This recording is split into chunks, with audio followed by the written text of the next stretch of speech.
All right, good morning, everyone. This meeting is called to order. Mr. Trobman.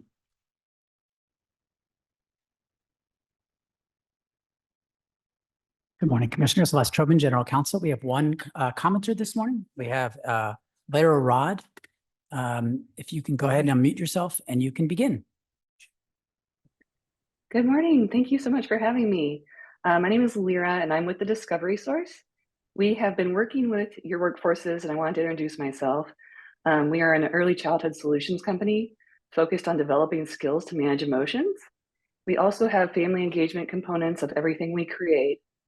And we are the exclusive partner of the Pyramid Model Consortium, which is a framework for developing skills to manage emotions that some of your early childhood programs are using. So I look forward to supporting your workforces and thank you for having me. All right, thank you very much. All right, moving on to agenda item 3. We do have some cases to reconsider under agenda item 3. That is correct. Commission Appeals is requesting action on 3 cases. The first is case number 3623462, and this case was voted on docket 30 on July 30th, 2024. The Labor Commissioner moved to designate the case a precedent. Discussion of the precedent question was deferred. The record is unclear whether this case should be resubmitted on a future docket. Therefore, Commission Appeals is requesting permission to resubmit this case on a future docket. Commissioner Trevino? I agree. Commissioner Esparza? I agree. And Mr. Chairman? Agreed. Thank you. The second case is case number 3295829. This case was voted on docket 6 on February 22nd, 2023.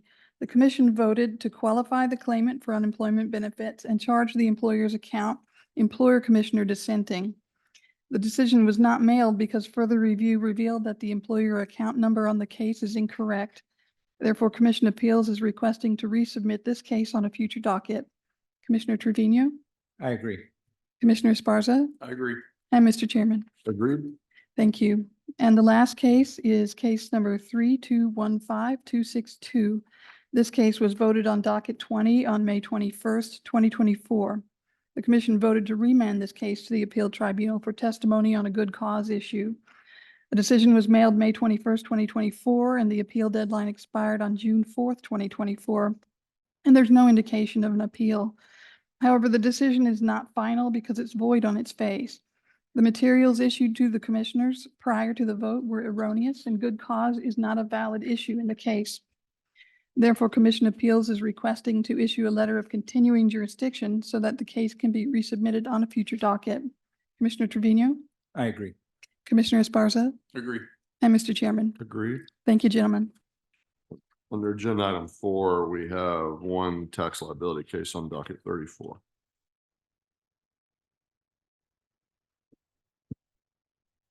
Good morning. Yes, for the record, Hugh Daniel, Special Program Appeals. That's correct, Chairman Daniel. There's one tax liability case on docket 34. The case number is TD-23-045-1023. Commissioner Esparza? I agree with the recommendation. Commissioner Trevino? I agree with staff's recommendation. Chairman Daniel? Agree with staff's recommendation. Thank you. No fair housing cases under agenda item 5. Under agenda item 6, we have no child labor cases. Under agenda item 7, there are no wage claim cases pulled for additional discussion. Correct. Wage claim cases pulled for additional discussion, but you should have received the wage claim short form dissent list for docket 34. I move we accept staff recommendations on the wage claim cases on docket 34. I second the motion except for those cases which I am dissenting as reflected on the wage claim short form dissent list for docket 34. I concur with the chairman's motion, except for the cases on which I am dissenting as reflected in wage claim short form dissent list for docket 34. Motion passes with the exceptions noted. Let's move then to agenda item 8, consideration of unemployment insurance cases on docket 34. Please proceed when you're ready. Case number 3435236, Commissioner Trevino. The decision should be set aside. While I don't dispute the good cause rulings, the evidence showed that the claimant filed timely petitions to reopen the hearing, which also constituted the appeal to the commission on the merits available at the time of the AT1. The evidence was clear that the claimant did not experience a work separation prior to filing the continued claim. The claimant was receiving benefits based on the IC separation from her full-time job of 32 years. For the last 8 years, the claimant also had a part-time job, which was not work in employment, as it was service for a church that she performed just for a few hours per week. She took an approved unpaid leave for approximately 8 days and then returned to the job. Since the claimant did not have the separation from employment, the initial determinations related to the continued claim should be voided. Therefore, we should modify the AT. Claimant did not establish good cause for missing AT1 and AT2. Claimant filed a timely petition to reopen. Set aside the AT decisions. Void the determinations dated 11/9/22. The AT decision should be modified. First, regardless of timeliness, the claimant filed a timely Rule 16 petition to reopen. Concerning good cause for missing AT2, part of the claimant's testimony implies that she may not have read the hearing notice carefully. Accordingly, the claimant was not prevented from attending the hearing due to circumstances beyond her control.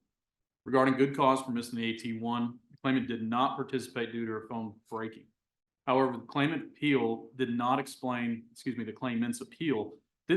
why other alternatives were not explored, such as finding another phone or going to a workforce solution office. As to the job separation, the record supports a finding that the claimant voluntarily quit without work-connected good cause when she took time off to visit family, which is a personal reason. We should therefore modify the AT decision. The claimant did not have good cause for her non-appearance at AT2. Timely Rule 16 petition to reopen. The claimant did not have good cause for her non-appearance at AT1, voluntary leaving, overpayment.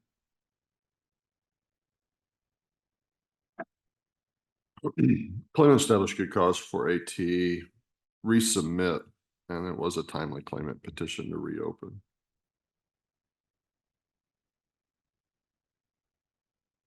I'll agree with the chairman. Thank you. So the majority of all was that there's a timely petition to reopen and there's good cause for missing AT2. The case will be resubmitted. Case number 3509303, Commissioner Sparsa. We should affirm the AT decision. The claimant resigned upon receiving a verbal reprimand concerning her job performance. Although the claimant alleged that she was unhappy with the employer's comments during a job performance meeting, the claimant did not testify that she was at any point demeaned, insulted, or disrespected. At most, the claimant stated she felt the time of day the meeting took place was inappropriate and that she asked her supervisor to close the door. Moreover, although the claimant insinuated shouting had occurred, multiple witnesses provided testimony to indicate that no shouting took place during the meeting. In sum, the claimant quit her job after a reasonable coaching session while her job was not in jeopardy. As such, the claimant's resignation was voluntary and without work-connected good cause. We should therefore affirm the AP decision, voluntary leaving, overpayment. The decision is not supportable. When the claimant approached her supervisor to discuss recent client meetings, the supervisor abruptly began loudly criticizing the claimant's performance. The claimant asked the supervisor to shut the office door so that coworkers wouldn't hear their discussion. The supervisor ignored the claimant and refused to shut the door, leaving the claimant to feel humiliated in front of the coworkers. Additionally, though a rehearing was previously granted to allow the employer a chance to provide a recording of the final incident, which they suggested having in their possession, the employer did not provide any such recording. Therefore, the evidence presented established that the claimant had good cause to resign rather than be subject to any further humiliation by the employer. Reverse the AT, no voluntary leaving, no overpayment. Voluntary leaving, overpayment. Short form dissent, ma'am. Yes, sir. Case number 3533784, Commissioner Trevino. The AT decision is not supportable. The claimant testified that he did not appear for either prior hearing because he did not receive the hearing notices in a timely manner. The claimant's address was entered into the commission records incorrectly by a TWC representative, as the suite number was not included, which likely caused the issues the claimant experienced with receiving the hearing notices. The claimant attempted to address the issues with receiving mail from the commission, but was prevented from doing so due to high call volume and the inability to connect through the commission's online system. Due to these issues, the claimant was prevented from participating in the prior hearings by circumstances beyond his control and has established good cause for his failure to appear at the prior hearings. Reverse the AT, claimant established good cause for AT1 and AT2, resubmit. The AT decision should be affirmed. Regarding the good cause issue, the claimant's testimony was inconsistent and therefore did not credibly rebuke the presumption of receipt. Moreover, it appears that the claimant may have provided an incorrect address to the commission. Accordingly, the claimant did not establish good cause for his non-appearance. The remainder of the reviewable record supports a finding that the claimant did not follow the employer's instruction regarding sales calls. As such, the claimant was discharged for work-connected misconduct. We should therefore affirm the AT decision. The claimant did not have good cause for his non-appearance at AT2. The claimant did not have good cause for his non-appearance at AT1. Misconduct, no chargeback.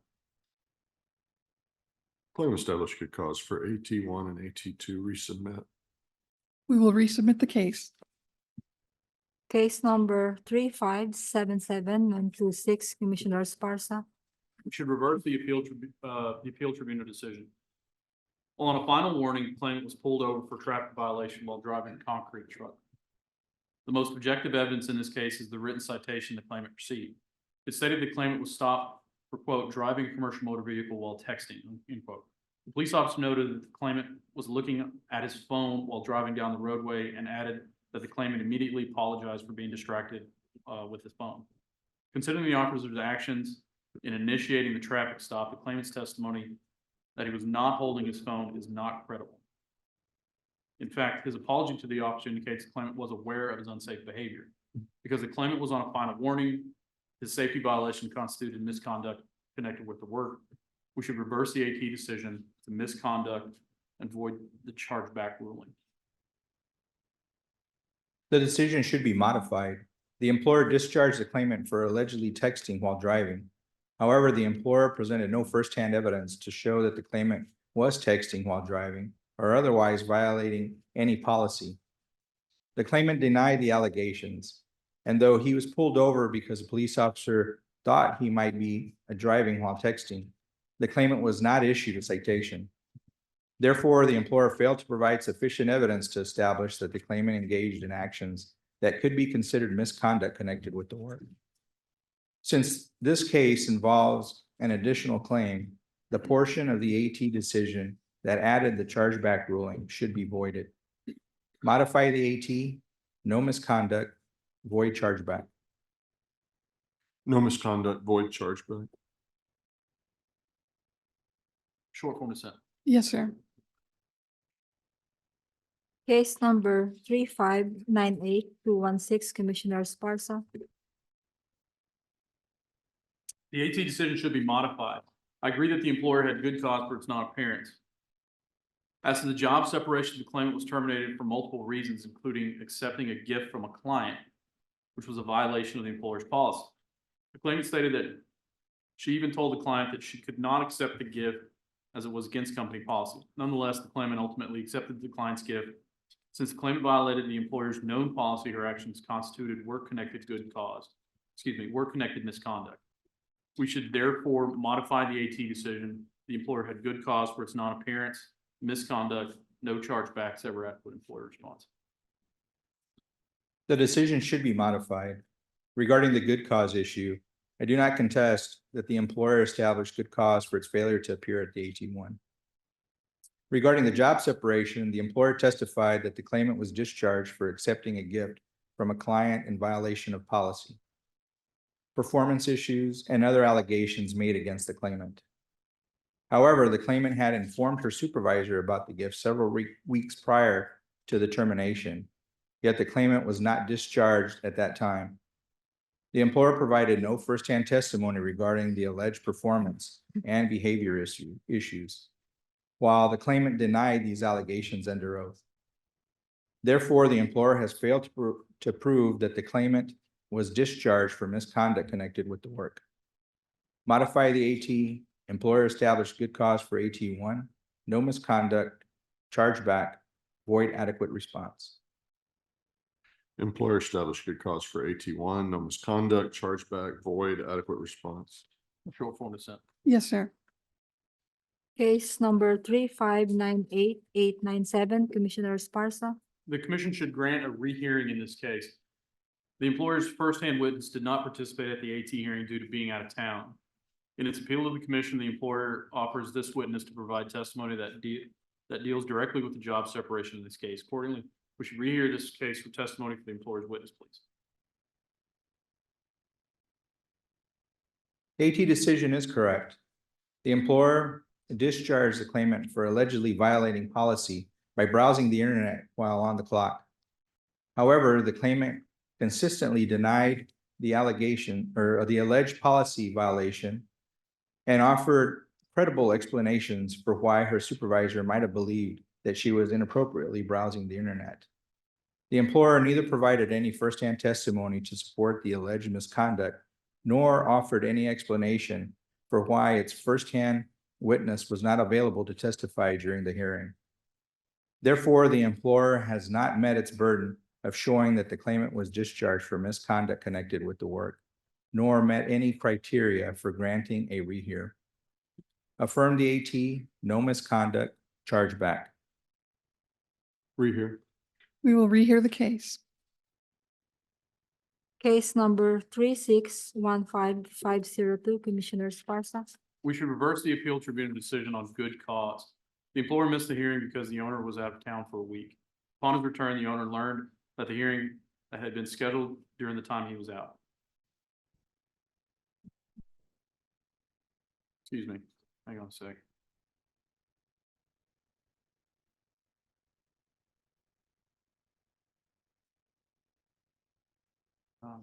Hang on a second.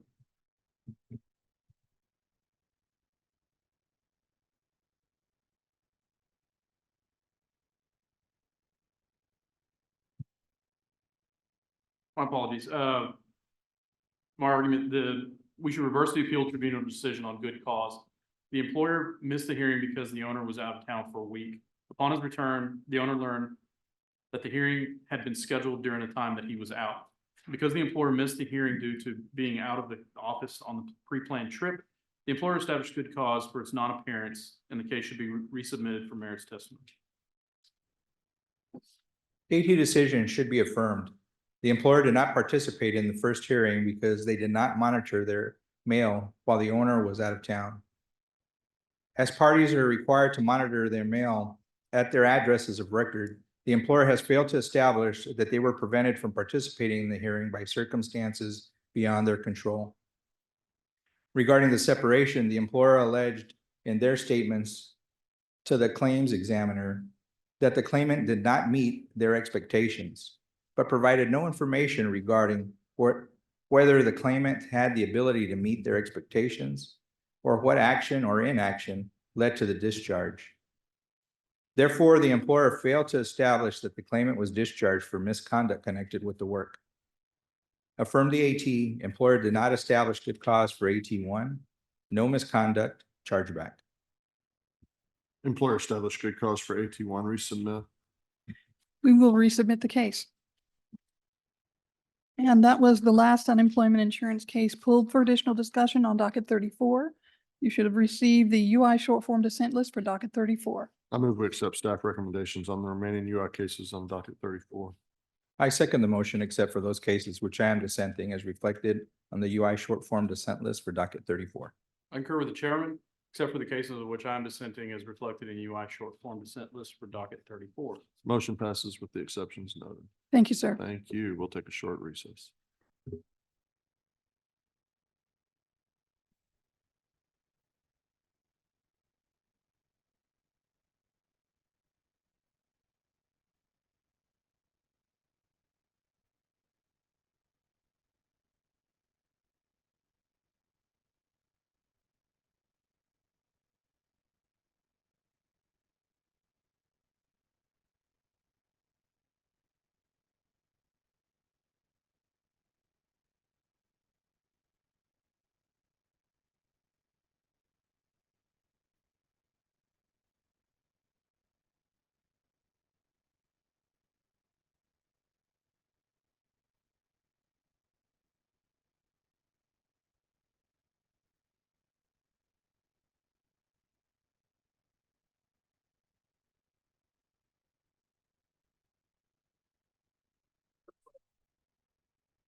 Right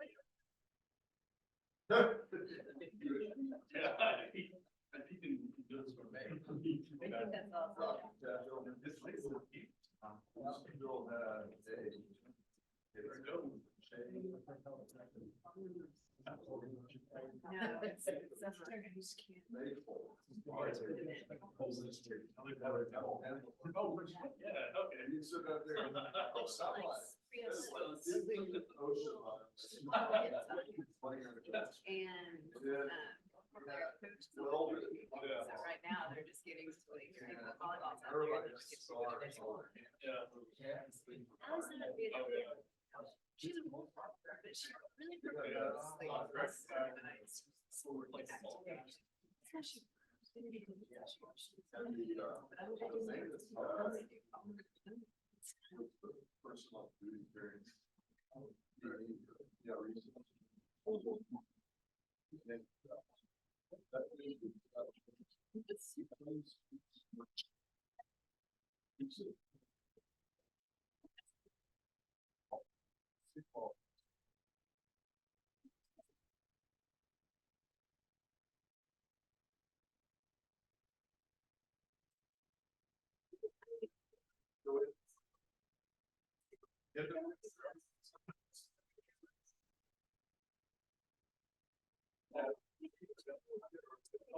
Several months. Yeah, I was. I thought you were set, I thought you were set me up for a joke. No.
Between my decorations and between your clusters, people are gonna be this, like, you're gonna be that. Well, he had a like. For like putting up, like painting and stuff, it would be a lot of times instead of being. So I can understand, but I'm like.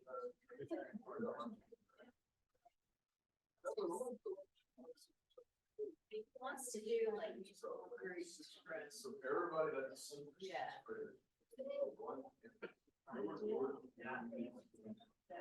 Right. Sometimes 2 years. He is pretty emergency graphs. That was 6th grade. No, that's. Then about November.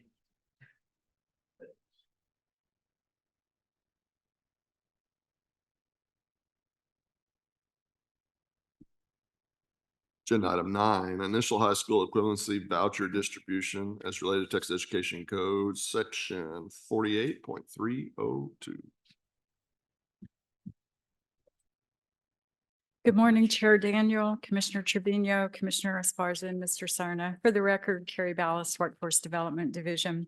Texas Education Code, Section 48.302 requires the Texas Education Agency to enter into a memorandum of understanding with the Texas Workforce Commission to transfer funds to subsidize the cost of a high school equivalency exam for individuals 21 years of age or older.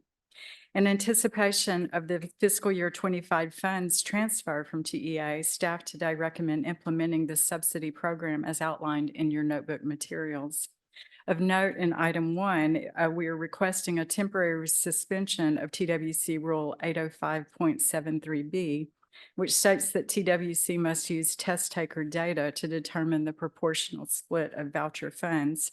For this year, we have new AEL grantees who started on July 1. And for that reason, we do not have test taker data for them. With this in mind, we propose an alternative approach to this first year of the distribution and ask for your approval of that. Item 2 in your materials outlines the split of the initial $500,000 we'll receive, and it's listed in Table 1. And item 3 asks that staff be allowed to distribute the remaining vouchers in fiscal year 25 to AEL grant recipients and allow them to develop policies to distribute vouchers to individuals who do not currently receive AEL services. This concludes my remarks. I'm happy to answer any questions. Any comments or questions? I would like to thank the AEL staff and all the grantees who worked to issue over 17,000 vouchers between 2021 and 2023. So Texans could take the GED exams free of cost. This program has great impact on the state, and I encourage the grantees in this new grant award cycle to find innovative ways to promote these vouchers to their students and others who are ready to take the test. Thank you. Is there a motion? Chairman, I move that we approve the temporary suspension of 40 Texas Administrative Code, Section 805.73B, the initial allotment of high school equivalency vouchers, and the voucher distribution plan as described in the discussion paper and recommended today by staff. I'll second. It's been moved second, vote unanimous, motion carries. Thank you. Thank you. So agenda item 10, report on our Rider 52 report on enhanced wage records.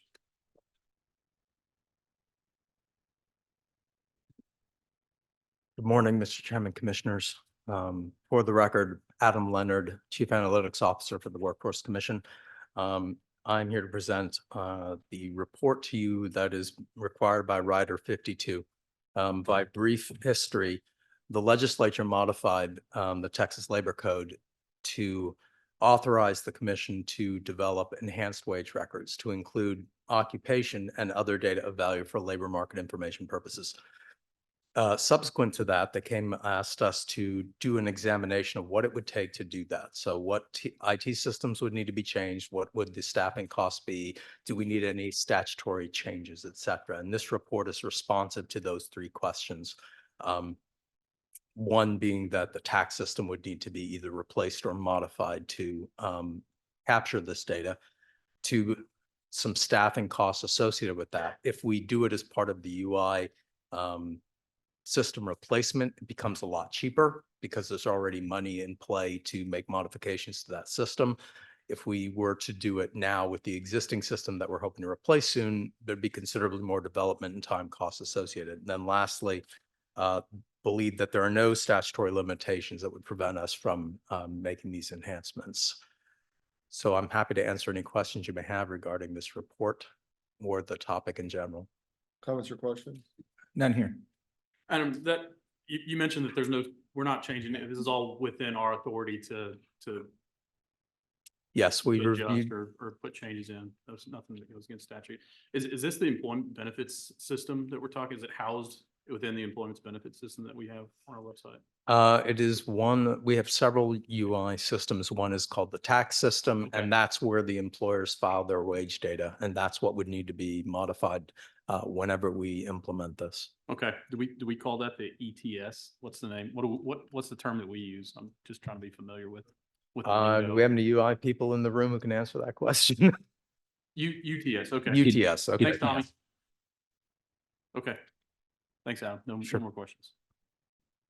So, yeah, I think there's some usefulness for enhanced wage records. And I do appreciate the notion that we don't want to ask employers to make changes and then turn around and ask employers to make changes again once we're able to enhance our system. That is a strange and complicated saga on where we are with our UI system enhancements.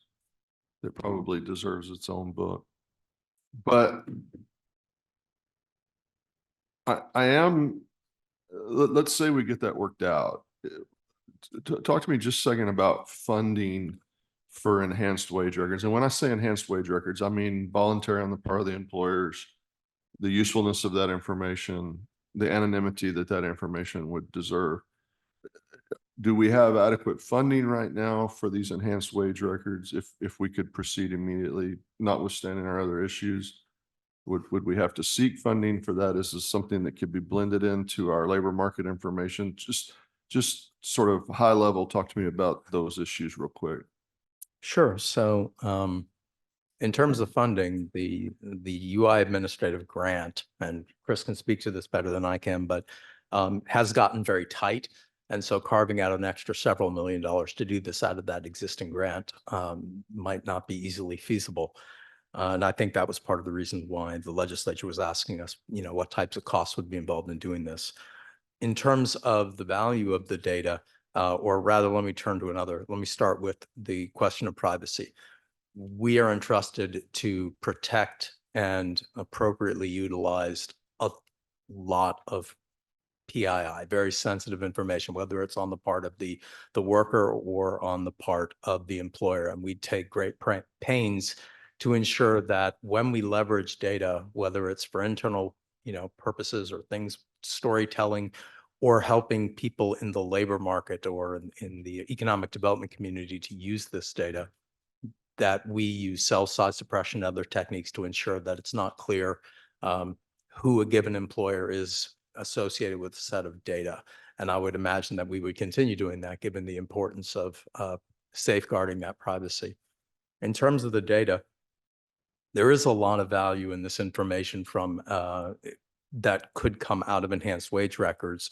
In particular, if you think about labor market information, while there's useful statewide data on that, the reality is that most decisions are made kind of closer to the ground, right? So local labor markets. And so enhancing wage records to include better ties to individual locations, as well as occupational title and the earnings, et cetera, allows us to produce tools that can be much more actionable at the local level. Is there an estimate? So I'm hearing that there's a significant startup cost. There has to be some kind of ongoing operational cost. What's the breakdown between the startup cost and the operational cost? And I would just stipulate that you're making an estimate here that might not be true. Is most of the cost in the startup, the ongoing cost is more reasonable? Is it 50-50? What's your best guess related to that? So if we look at the 5 years estimate, we had basically 2 years of development cost, which is the bulk of the expenditure in terms of total numbers, although there is significant expenditure at the program level. And so we're talking about staff in the UI division who would be involved in helping to identify the data elements and then supporting employers out there in the field. The expectation is that we would probably need an extra couple of FTEs in the out years after this is implemented to continue supporting employers that are filing their wage records with us. In terms of from labor market perspective and building IT systems, the data we already build a lot of data that's based on our estimates on location, correct? So think about our QCW and OEWS programs. And so in this instance, I think we'd basically be, instead of using so much survey data to do that, we would be trying to mix survey data and this administrative data that comes in. I do not have a specific cost on that part of it, since the rider didn't get us there. But like you said, if you just want me to estimate, I would think that's going to be 1 to 1.5 million in some kind of build costs around modernizing our systems to take advantage of this data. All right. Any other comments or questions? None here. None, Chairman. Is there a motion? Chairman, I move we approve the Texas Workforce Commission Enhanced Wage Record Report as recommended today by staff. I second. It's been moved, saying the motion carries. Thank you. Mr. Cerna, could I ask for staff to provide me a briefing on where we are with the UI system enhancement so I can get up to date on where we are exactly right now? Absolutely. We'll do it for all 3 offices. Thank you very much. This is agenda item 11, the Texas Workforce Commission's rulemaking process.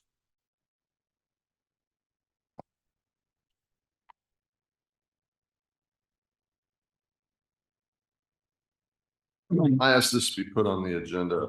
My concern is actually fairly straightforward. We just need to do this in open meeting. Certainly, we're open for any comments or questions. My concerns about the rulemaking process are twofold. One, I've been very vocal about. One, I've become more concerned about more recently for actually a lot of reasons across a lot of different rules. The thing I've been very vocal about and somewhat consistent on has been it seems to take too much time. Now, Reed keeps telling me that this time's reasonable and we have to take that time. He does need enough time to do his job. Mr. Truman, you do need enough time to do your job. We want that job done correctly. But we build a lot of time in there. There's definitely some variables there. You know, things can move faster. They often do. I think you should get credit for that. The thing that I haven't talked as much about until recently, and this honestly, this has boiled out of the work session we had several months ago with regard to the marketplace contractor rules. This is when I first started to become concerned about this, and why I put this on agenda, and my request today is going to be actually straightforward and simple, but I just think the other commissioners obviously need an opportunity to comment. And the second one is with regard to, I don't think the commission, the three commissioners, I don't think we have enough input early on for staff to be able to do the kind of job that they want to do relative to ensuring that should the commission have any sort of opinions or thoughts on a particular piece of legislation that requires rulemaking, I don't think you have that early enough in the process. I don't think the commission engages in a discussion about this early enough in the process. And so then what happens is, under the current process, let's say one or more of us have concerns. There's something we've heard from our constituents about this. There's something that we want to ensure is in the rulemaking. Staff's done an incredible amount of work. It comes here for a vote. We have a discussion. We need to make amendments. Honestly, the way it's drawn up now, we more or less start over in the process, and it adds a lot more time to an already time-consuming process. And so what I'm thinking is that if the commission would commit to having a work session very early in the process, we would talk through these. Staff would have the benefit of having heard our conversations. Obviously, this has to be done in open meeting, as it should be. Staff would have the benefit of hearing our reaction, our commentary, our thoughts on the various statutes that passed. That could be a 1 or 2 session work session. We could talk through all the bills that came out of any particular session of the legislature. And I think then staff would have more ability to kind of understand what the commission's thinking. I think we can save some time at the back end. That's my goal for today. What I had intended to do was to ask Mr. Cerna and Mr. Trobman to take this under advisement, look to see how we can modify our current process to give the commission more input up front. And then obviously staff, we're asking them to do some work in between to help ensure that it aligns itself with what's going on in the various divisions here. It goes back to the commission for a vote. There's some review by some other offices in the meantime, and then all of that gets packaged up and goes to the register. So that's my intent for putting it on here. My request will be for them to go back and bring us a revised procedure for our consideration, but I definitely wanted to, if you had concerns or thoughts, or you've been thinking about this too, I definitely wanted to use this time to get that on the table as well. Yeah, no, I appreciate that, Chairman, and I agree that the more communication we have early on would be better, not just for us, but the staff as well, as you said. So yeah, I think any way we can move that along and help that process would be a great job.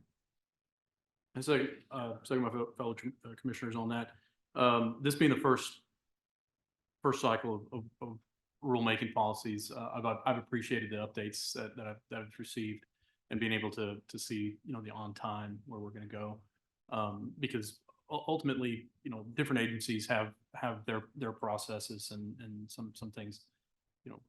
If we're able to get on the front end and try to avoid anything to hold up that process, I'm definitely all for it. So I appreciate the chairman's insight and request on this too. So.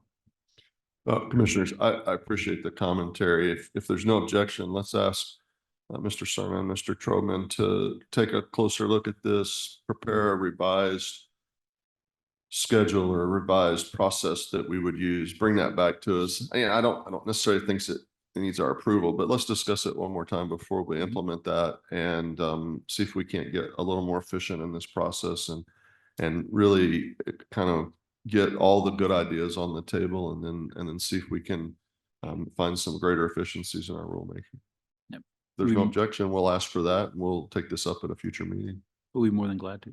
It's easy. All right. Thank you, commissioners. So agenda item 12, this is an estimate of the UI trust fund balance and the employment and training investment holding fund balance.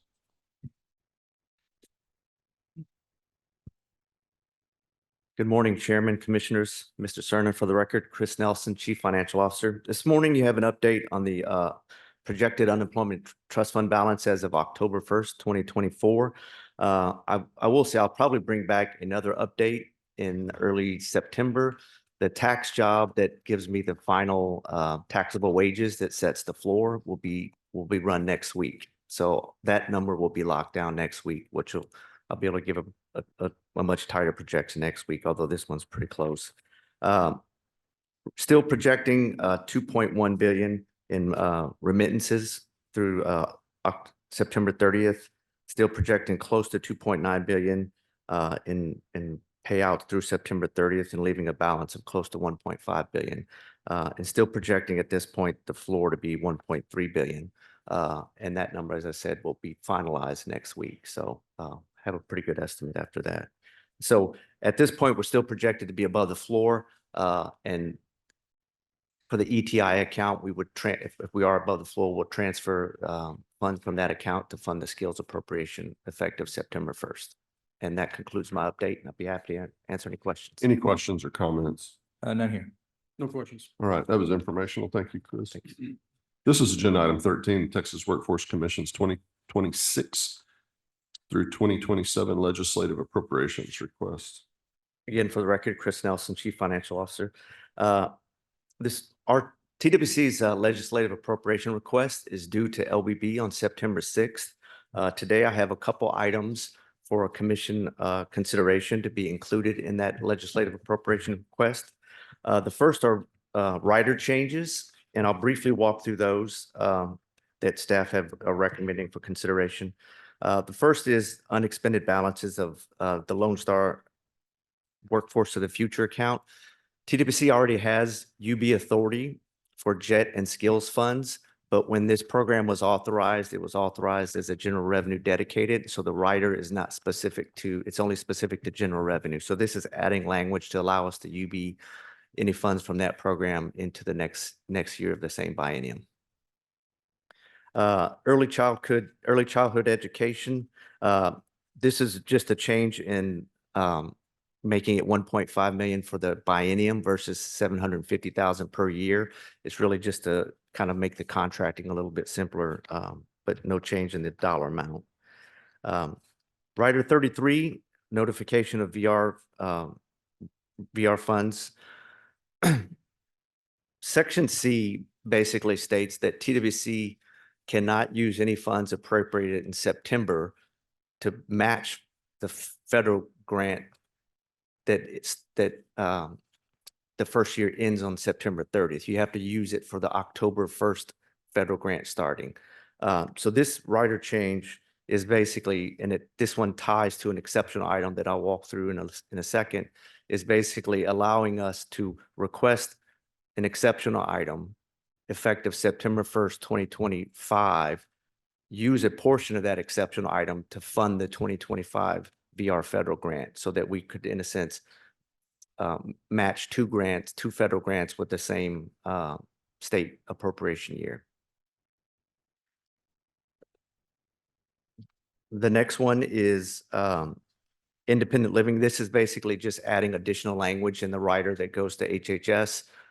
being explicit on the type of activities that can be used with the funds that are transferred.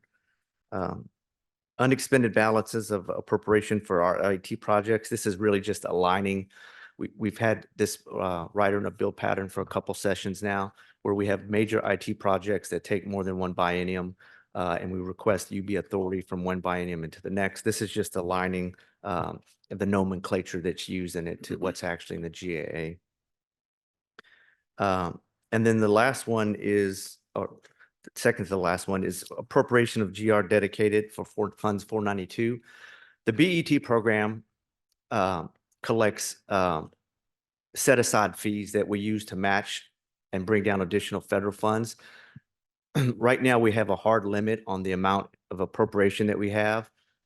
This is a request to basically allow us to appropriate and spend any funds that we collect, because we use those funds to pull down additional matching funds. So this is basically a rider that says, even if the appropriation is set at 400,000, if we collect 500,000, allow us to appropriate that, spend it, and collect the federal funds, because it all goes back into the program. So,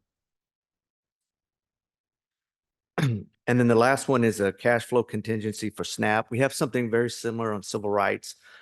Civil rights operates on a reimbursement basis. We do the work, we do the investigations, we get reimbursed from the feds later. So at times we can put in a cash flow pinch where we have to basically borrow money from the controller in a short period of time until that reimbursement comes in.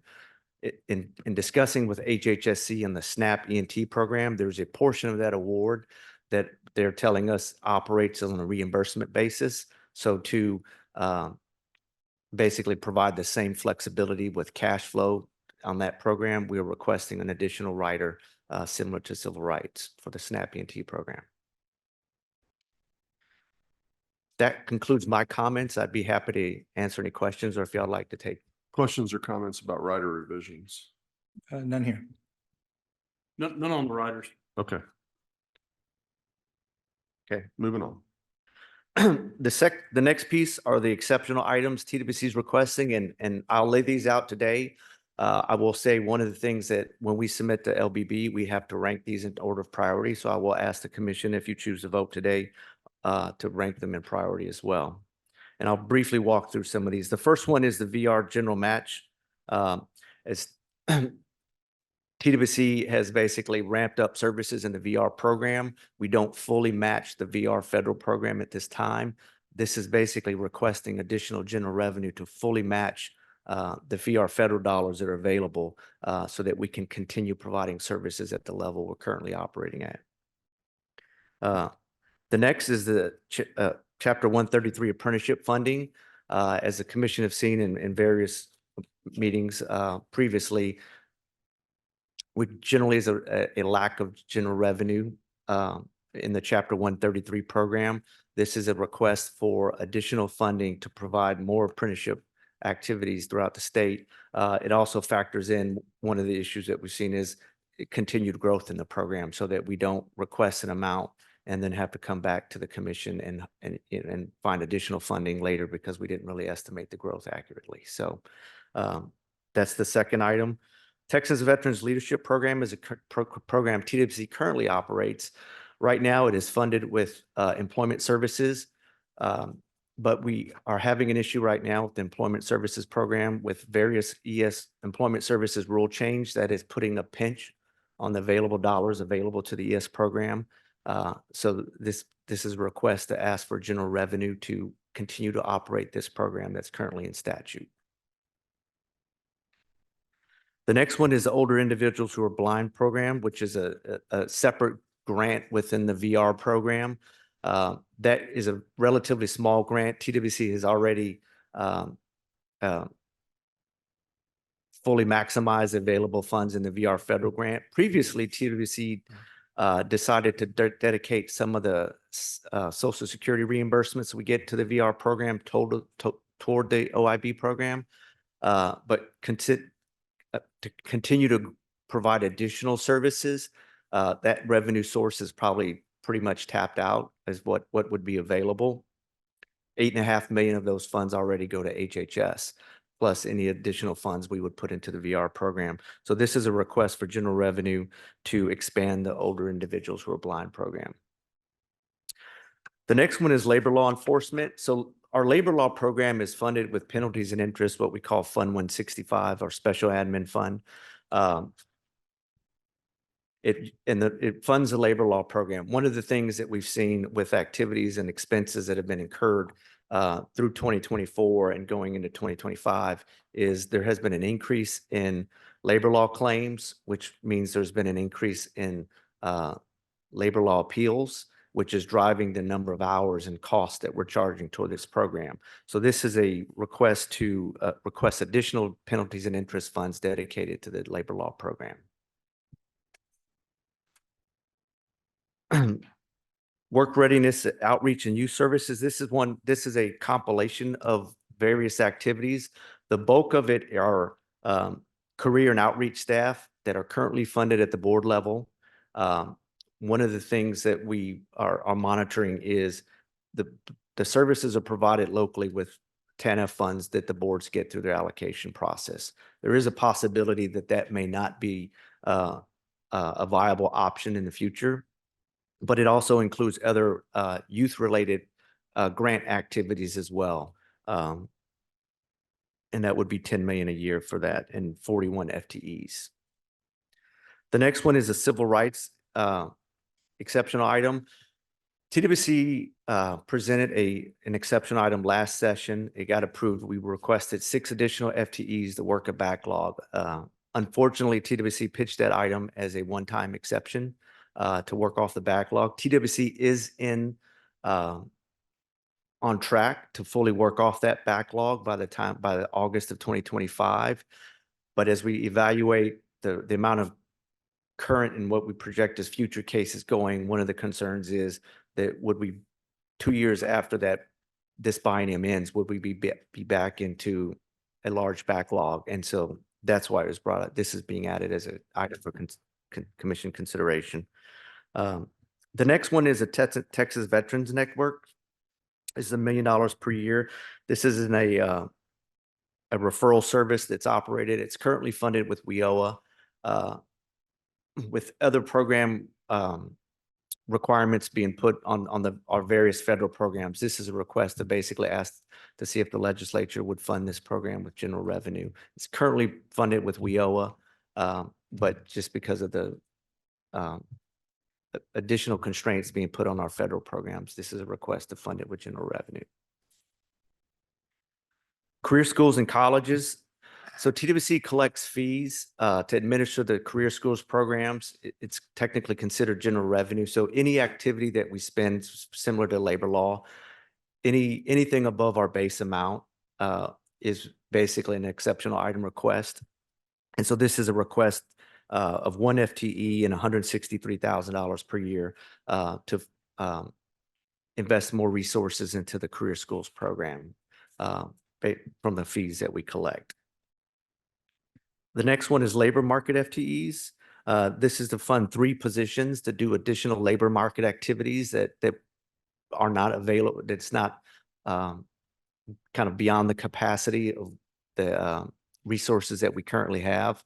All those activities right now are currently done with our existing federally funded FTEs, and the constraints on those they're at their limit as well. So this is a request for 3 additional FTEs.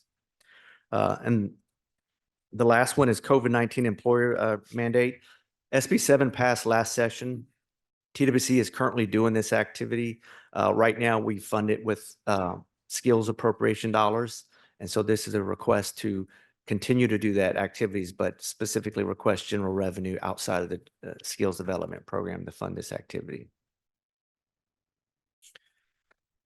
For the last ones, these are the either IT or capital projects. One of the things that's happened over the last several years is, as you all saw, with COVID, we had massive increase in UI activity. We also saw an increase in UI federal dollars during that time. What's happened over time is the UI grants have basically started going back to pre-COVID levels. the cost of doing business within the UI program has not necessarily gone back to pre-COVID levels. We are spending now more on cybersecurity costs, more on fraud prevention, and more on IT costs in general to actually support the program that goes beyond what the federal grants available. So the first three items are related to those. One is our portion of UI fraud detection and deterrence activities on the UI program, which is $3.2 million a year. The next one is cybersecurity cost, which is another $3 million a year. This is specific to the UI program. And the last one is the mainframe cost, as you had mentioned earlier, Chairman, about the UI system modernization. As we had, modeled out our budget going into 26, 27, we had no anticipation we would be on the mainframe through that biennium. And so this is requesting penalty and interest funds to fund those activities in the next biennium. The next one is the sides, and this is a new activity. State Information Data Exchange of working with NASWA to improve our fraud prevention activities in the UI program. The next one would be a vocational rehab services guide. And this is just the IT component of it, where we would build the data set internally, determine what services provide the best outcomes. And this is the component of building that interface into the case management system for the VR program. The next one is the Blind Enterprise of Texas program. This is a online application that the BET managers use to submit data back and forth to us. And this is to make additional enhancements to that application. The next one is Texas Reality Check. This is a 20-year-old program, and we're seeking funds to modernize this application that's primarily designed for school youth. And then the last one is network modernization. And this is basically just an overall assessment to try to get our overall network capacity up to where we think it needs to be for fraud, for cybersecurity prevention services and things like that. This is also one that we would, if the commission approved, we would request to fund the UI portion with our penalties and interests.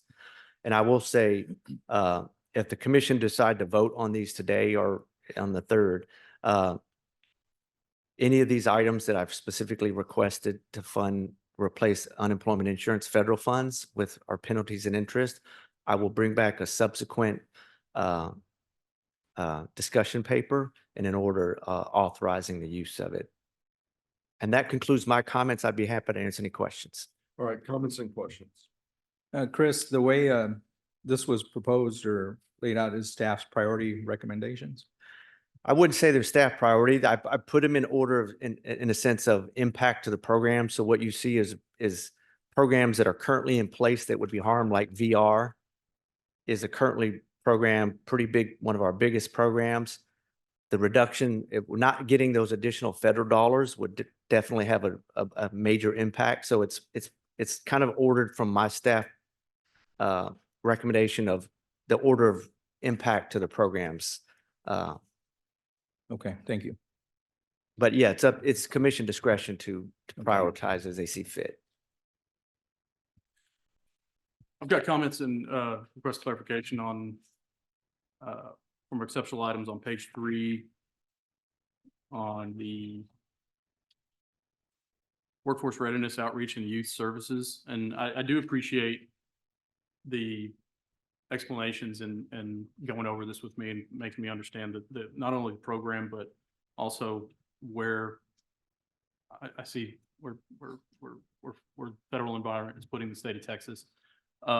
There's currently career coaches at the board level. You mentioned that there. Yes. And that there's a possibility that the funding may go out. So this seems to be our reaction to the possibility that funding goes out.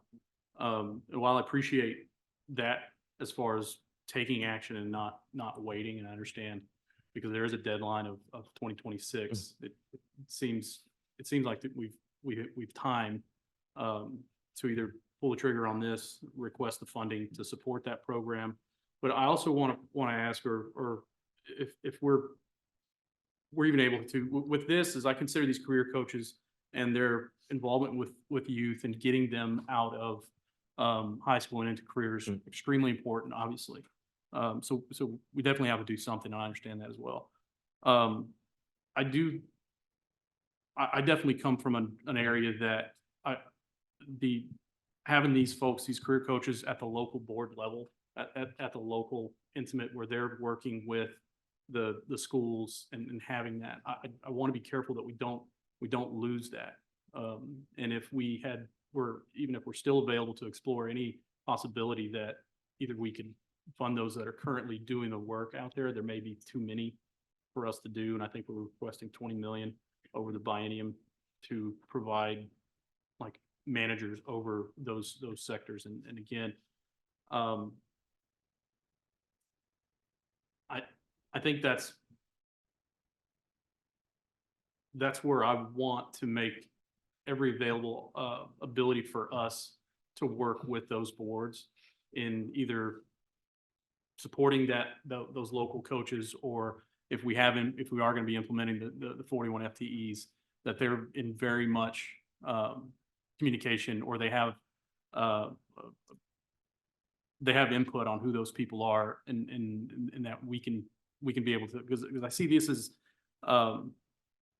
another layer of folks that are going to be in with the local boards, and I want to make sure that we know that the cohesiveness of those players, of those employees, are equal to the effectiveness that they can provide when it comes to it. I think, like I said, cohesiveness equals effectiveness.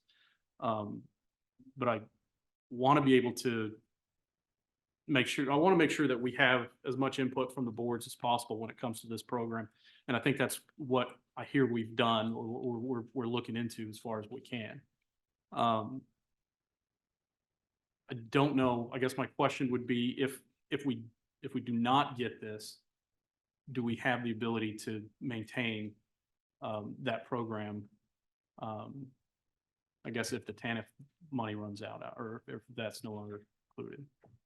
I think if the TANF, if the feds if they do come back and say this is not an allowable use of the funds, we'd Yeah. be probably hard pressed to find additional funding outside of, transferring from the skills program or something like that. Gotcha. We'd be hard pressed to find the funding. I would say that I think it's programmatic intent of that these additional staff, they will be dispersed throughout the state. This isn't necessarily going to be staff in this building traveling to El Paso, but that there'll be local staff living in those areas that will be providing those services still. So if there's anything I can do to help, if that's what it comes to, if there's anything that I can do to help with that process and getting that cohesion with the boards and with their folks, because I know that there's some things that they're not going to be able to do that the current career coaches are currently doing at the board level, and I understand that. I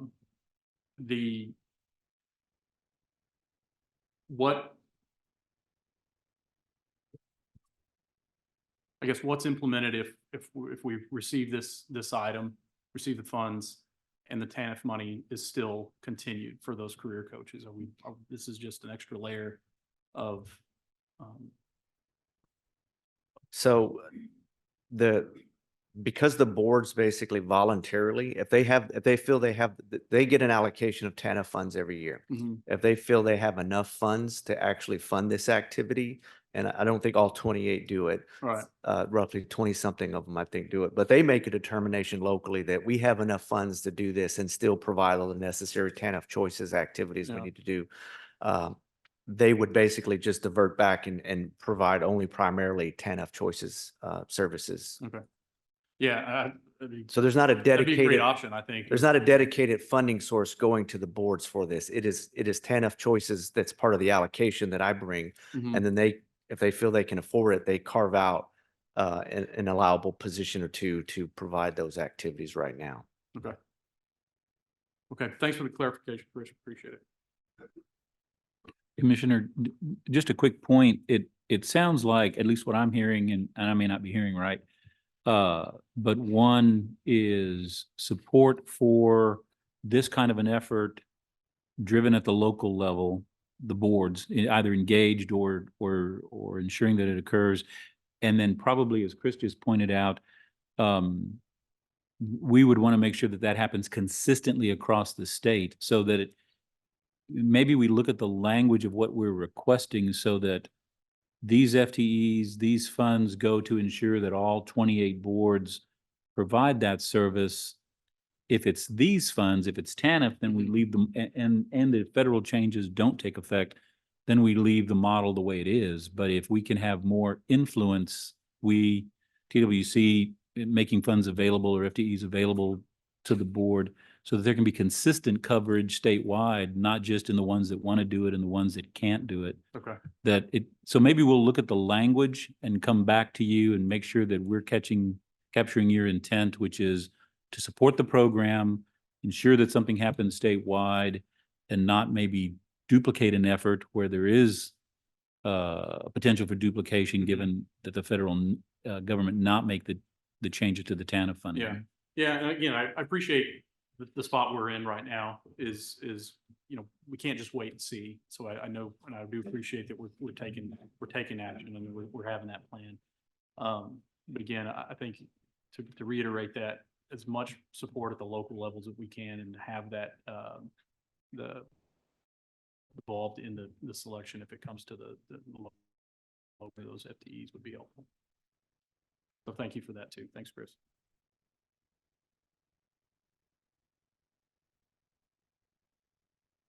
All right, couple of procedural things. You've presented everything you want to present. I'm done. Probably even more than you wanted to present. You presented. All right, I- so we've got, I didn't know I could sit down like Les. I thought, Well, you know, why don't you sit down? he got to sit down and he didn't have to Would you like talk. to sit down? Can we put Les up there now?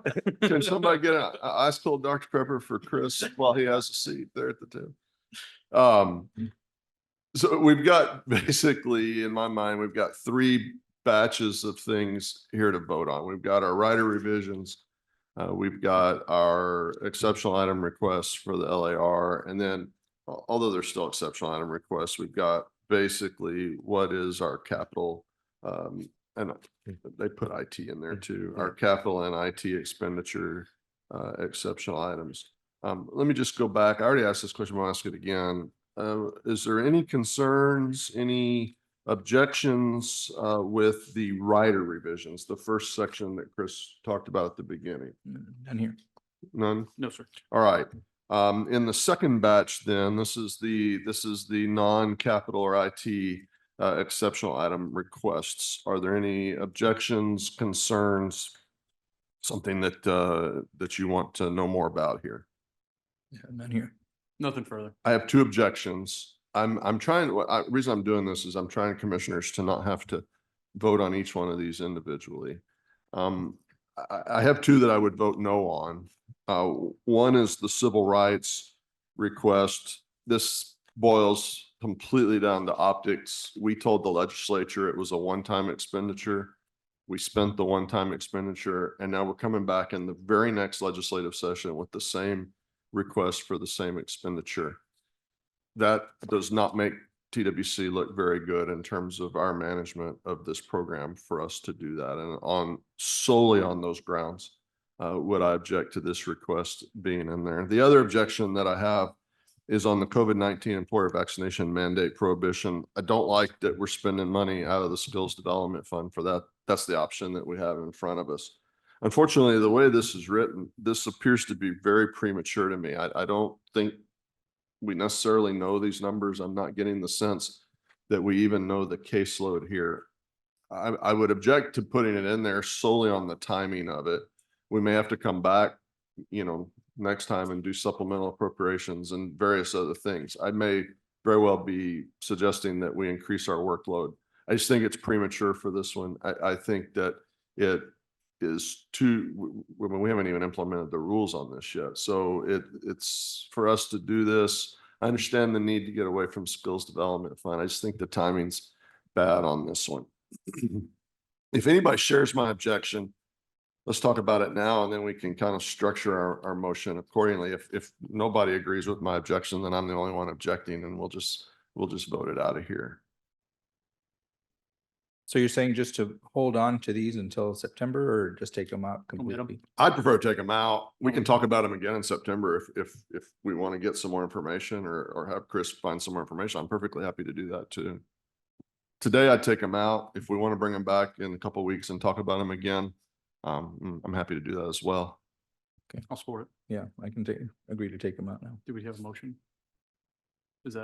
Do we have to make a motion We specific? will. All right. So to take them out entirely or talk about them again on September 3rd? Mr. Chairman, can I just, I know it's not, I may be out of place, but but on the civil rights, I do not disagree with you that we had a one-time request to take care of a particular workload bubble. We are going to successfully accomplish that. And I don't like going back to the legislature and saying, okay, we didn't do what we said we were going to do. We need this again. That's not what this is. This is actually a reflection of an increase, a general increase in workload. I'm obviously the decision is the commission's, but we will be able to report back to the legislature concerning the civil rights exceptional item that was requested in this biennium, that we accomplished what we said we were going to accomplish. The backlog, we addressed that backlog that we were addressing that was driven primarily by COVID. What we are seeing now is just, and we're seeing it across the board, and I probably need to get a report put together for the commission. Because of population growth, because of businesses coming to the state, across all of our programs, we're seeing increases in requests and demands for services, including this one, and that's really what this reflects. So just to be clear, this is not a continuation. Okay, so I don't have any of that information. So what if we do this, commissioners? I hate to do this. What if we just bring that one back in September? Let me get with Mr. Cerna and get this information. This does change the discussion ever so slightly. Yes, sir. Thank you. I still think it's bad optics, but there may be a compelling reason here. Or Right. we may describe it differently. I understand what you're saying. Yeah. So I would agree to take out the COVID-19 and then bring back the civil rights in September. I agree. Thank you. All right. So the motion then would be to approve the exceptional item request with the exception of the civil rights exceptional item request, which we'll bring back in 2 weeks to review again. And the COVID-19 employer vaccination mandate prohibition. I tell you what, gentlemen, in the interest of fairness, let's bring both of those back in 2 weeks. We'll see if we can gather some more information on those. The motion would be to vote out today in the affirmative, the exceptional item request with the exception of the civil rights request and the COVID-19 request. That's the motion. Is there a second? I second. Good, Mr. Trowbridge. I'll come get those. So it's been moved in second, that motion carries. On the rider revisions, is there a motion on the rider revisions? I move that we adopt the rider revisions as part of the 2026-2027 legislative appropriations request as presented today by staff. I'll second it. Yeah, it's been moved second. We're unanimous on that. I got ahead of myself, Mr. Troman, because I got off my own script that I wrote for myself because I got so engrossed in that conversation about those exceptional items. And then the last thing we need to take up today are the exceptional item requests for the capital budget and IT. Any objections or concerns there? None here. None. Is there a motion on these? I move we adopt the capital exceptional items as part of the 2026-2027 legislative appropriation request as presented today by staff. A second. Yeah, it's been moved second. We're unanimous on that one too. Okay. So we've got the two coming back in 2 weeks. The other thing that we would typically need to do today is to put these in rank order. Does it really mess up your operation if we do that on the 3rd when we take up these other two issues? It's probably easier that we take it up on the 3rd since you're going to reconsider these other two items. It doesn't make, I don't know if it makes much I sense agree to with rank you. them now and rank them again later. All right. Commissioners, any objection to us doing our ranking on the 3rd?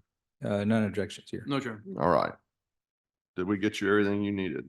I think that's everything I've asked for. All right. All right. Thank you. You can sit down now. Thanks. Yeah, you can sit Yeah. there if you want to. It works for me. I can't tell if we're gonna have a legislative report. He has a time, but he's not showing his trademark enthusiasm, so. Probably what's happened is he's heard that Lowell has tried on multiple attempts to get a legislative report. He's got his legislative report back there. That's good planning, Lowell. Good job. Actually, I was waiting for a Dr. Pepper. Well, we'll just need to order 2 ice cold Dr. Peppers then. Good morning, Mr. Chairman, Commissioners, Mr. Cerna. For the record, Michael Brick, Governmental Relations. Interim hearings in the Texas Legislature are now in full swing. TWC has been requested to testify before 2 interim committee hearings over the next couple of weeks. Actually, this morning, Bob Gear is testifying before the House Committee on Defense and Veterans Affairs, and he is providing the committee with an overview of TWC's programs and services for veterans. Next Tuesday morning, August 27th, TWC has been requested to testify before the Senate Committee on Business and Commerce regarding the agency's use of artificial intelligence in relation to their interim charge to examine the development and utilization of AI and to evaluate implications of AI adoption across the public and private sectors. Mr. Cerna and Heather Hall will be testifying before that committee on behalf of the agency. This concludes my remarks. I'm happy to answer any questions. Any comments or questions? None here. No questions. Thank you. Thank you very much. Is there an executive director's report today? No, sir, not today. All right. The time is now 11:18. The commission will now go into an executive session to discuss Government Code Section 551.074A1, the appointment, employment, evaluation, reassignment duties, discipline or dismissal of the executive director, internal audit, executive staff, or other personnel.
All right, the executive session is now concluded. The time is 11:25. Is there any other order of business to come before the commission? None here. Is there a motion to adjourn? Chairman, I move to adjourn. A second. It's been moved and seconded to adjourn, and we're adjourned. Thank you.